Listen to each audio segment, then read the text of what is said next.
Round 5 team lists. Can you believe it's already been a month? Very excited to get into this one. There's plenty of craziness, especially from the Tigers.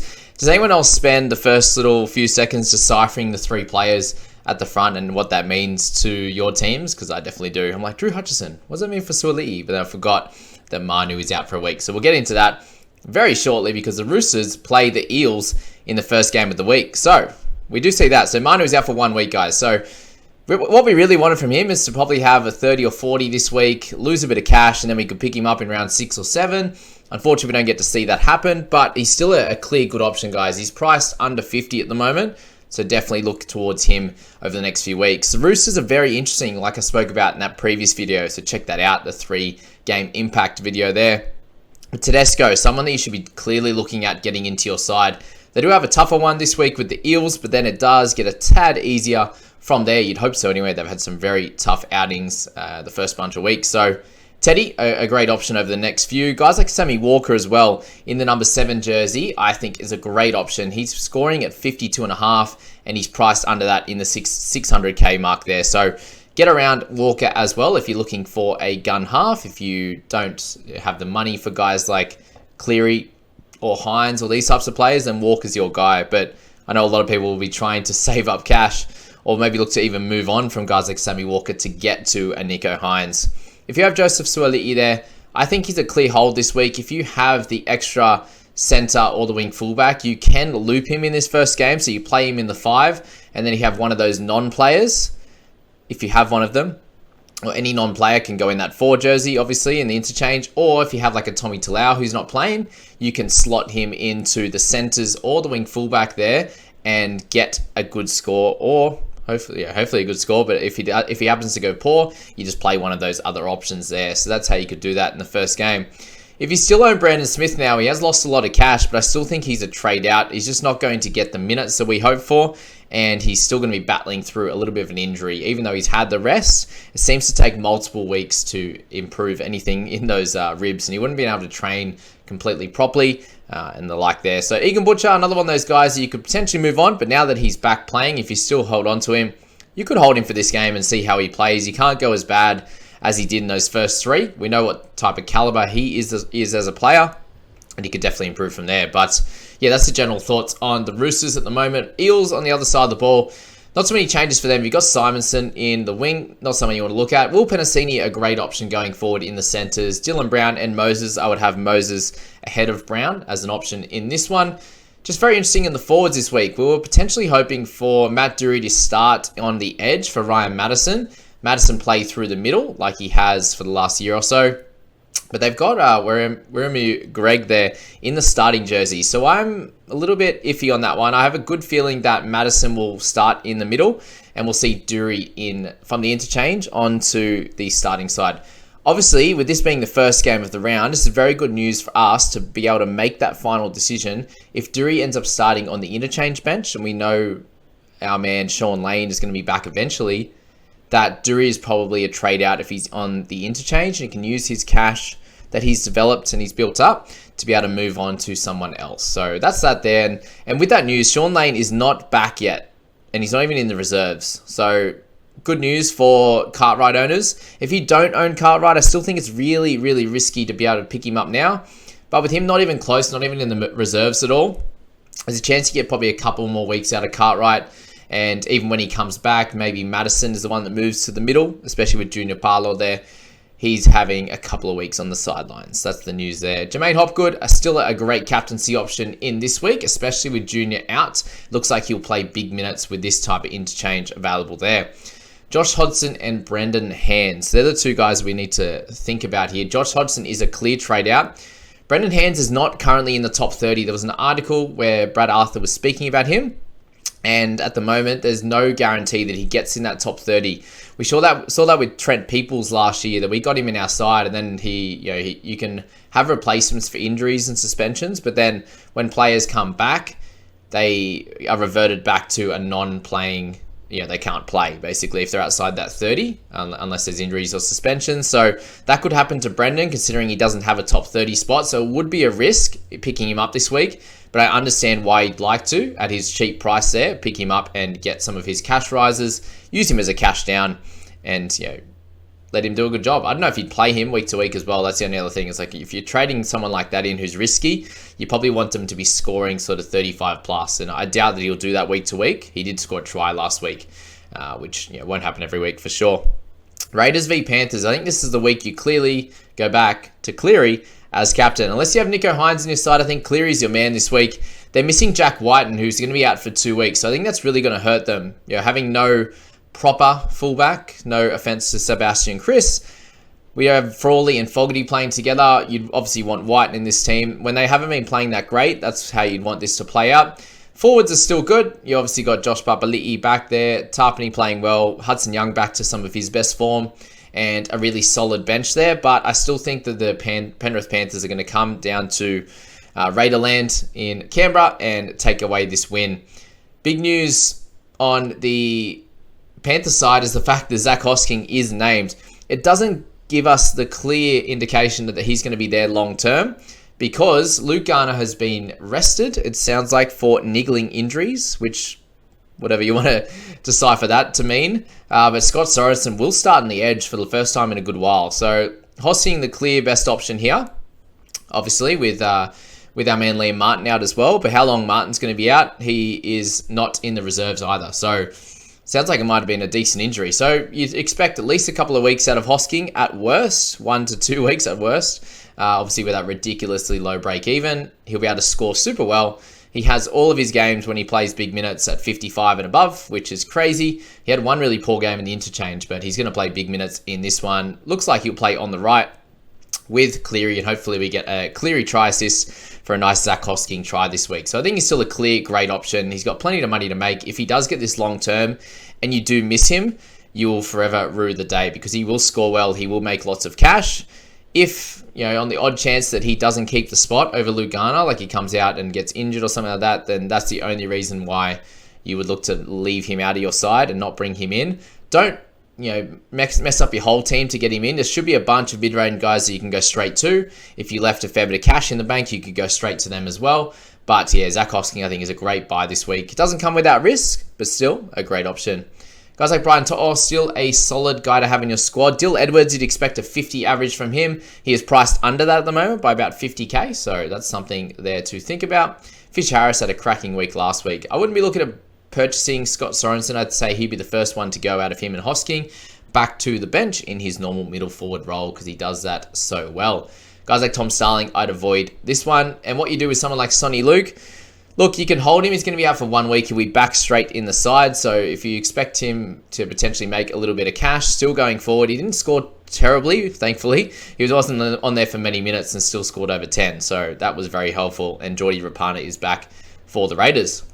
For the Bunnies and the Storm, the Buns don't change too much. You had Luke Fafita, Jacob Host not playing big minutes, and they both maintain their spot in this side. Cam Murray is there in the 13 role. I've had so many messages about Cam Murray trading him out to Nico Hines this week.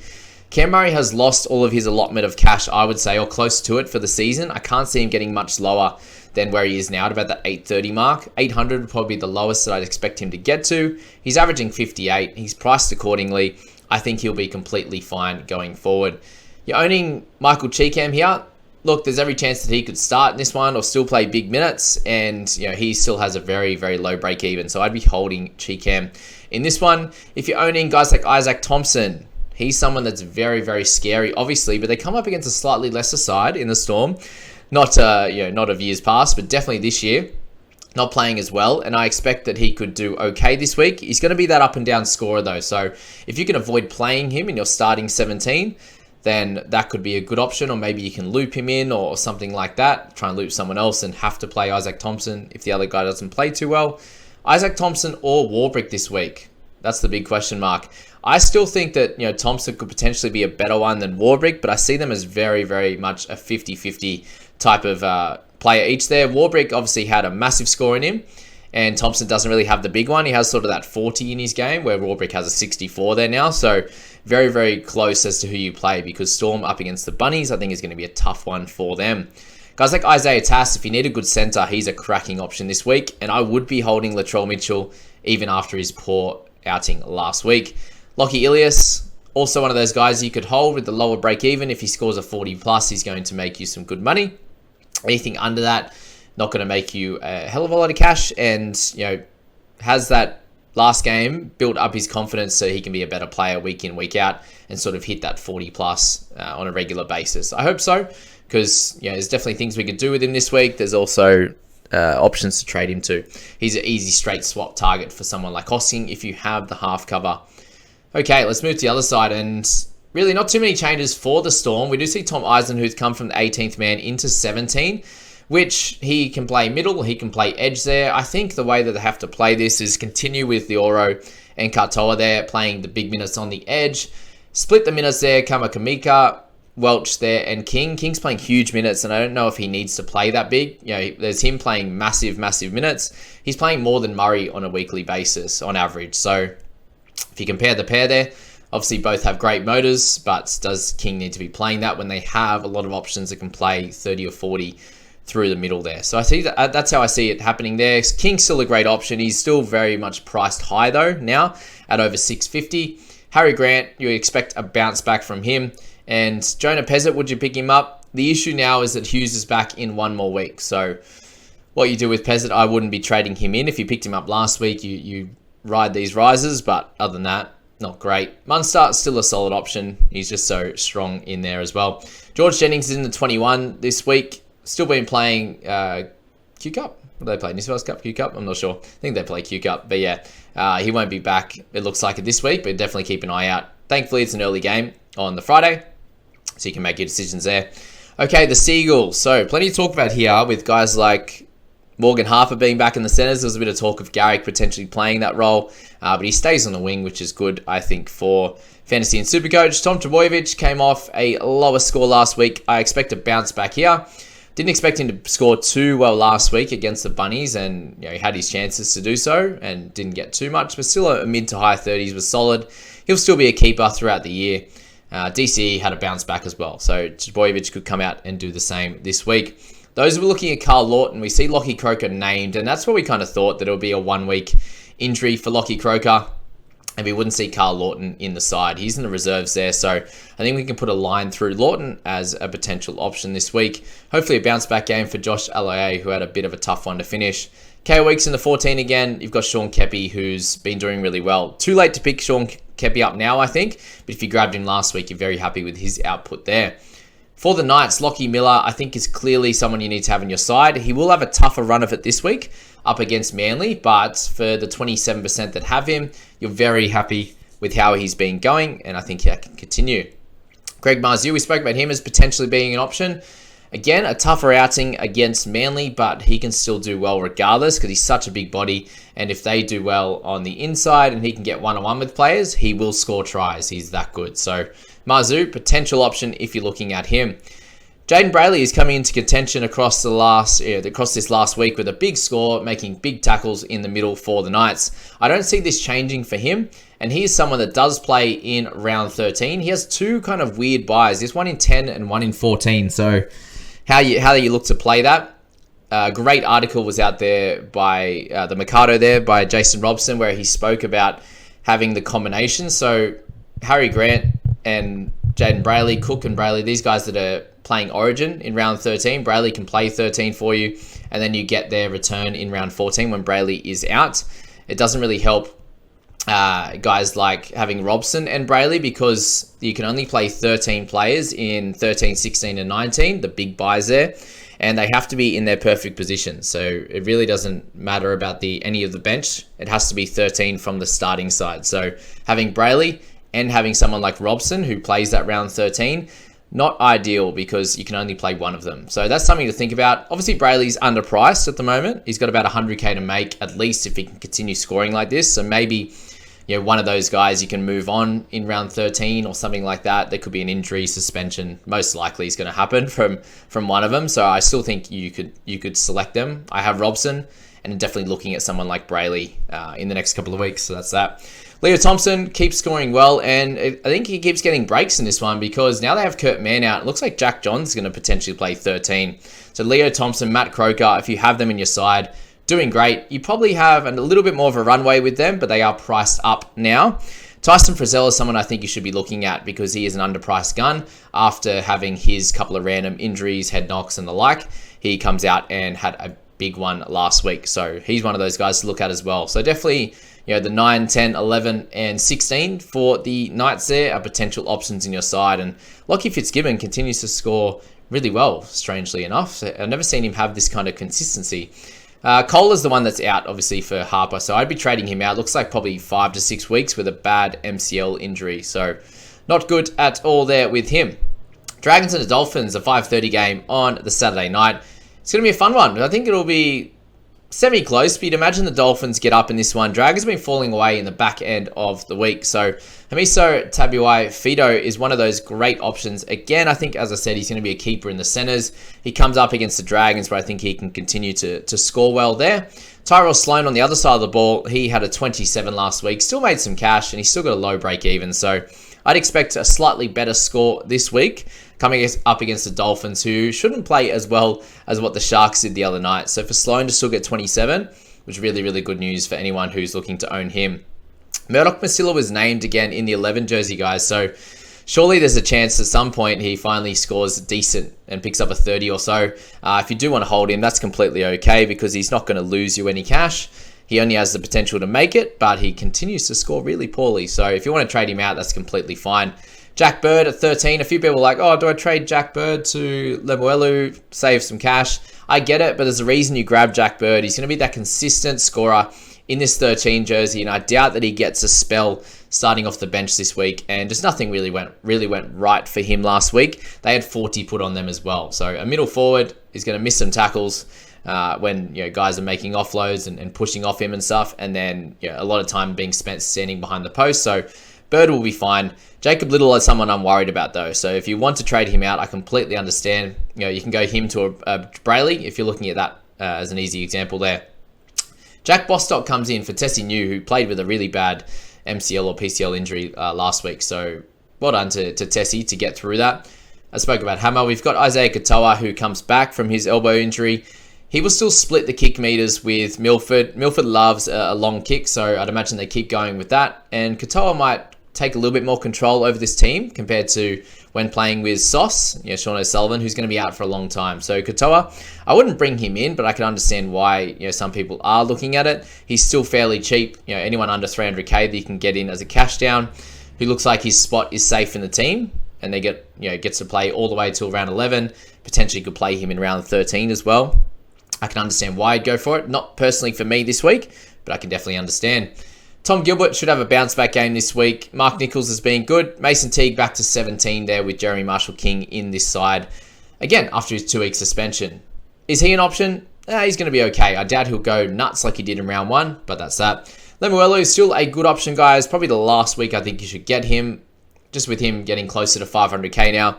Will he be a 45-point scorer going forward? Potentially, but probably around 40, which leaves him a little bit of cash to make, but just is that solid guy on an edge and could potentially score some good attacking stats here against the Dragons this week. So let's move on to the 7:30 game there. Broncos v the Tigers, and very excited for a lot of Broncos players in this one. The Reece Walshes, the Farnworths, they're really great options this week. Staggs is a clear hold. What about him getting bailed out the last 2 games, scoring massive points in the last couple of minutes of a game? So very happy with that if you own Staggsy boy. Reynolds will have a bounce back week, guys. Don't trade him out. I'm seeing some people after his low score. A lot of people being very reactive, and it wasn't the game for Reynolds in this one. Just a very low first half for him. Not a lot of ball in play. Lots of errors on their parts and the Dolphins' part. So there was just no real time for him to kick. No real time for him to make tackles there. So not ideal at all for him. Payne Haas is going to play through Ramadan like he does every year, and he does great. Doesn't really affect him at all, so that's good for Payne there. And then down the line, you've got Carrigan as well, a really good option to even bring into your side if you are still looking for a gun middle. We'll end up talking about the Warriors shortly. There's a bunch of changes there, and people were looking at trading Tohu Harris, but he's actually been named. He is such a warrior. It's crazy.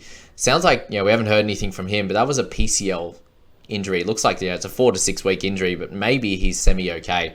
And he can kind of work through it. But I don't know why you'd risk him this week when they still played well without him last week. It was great.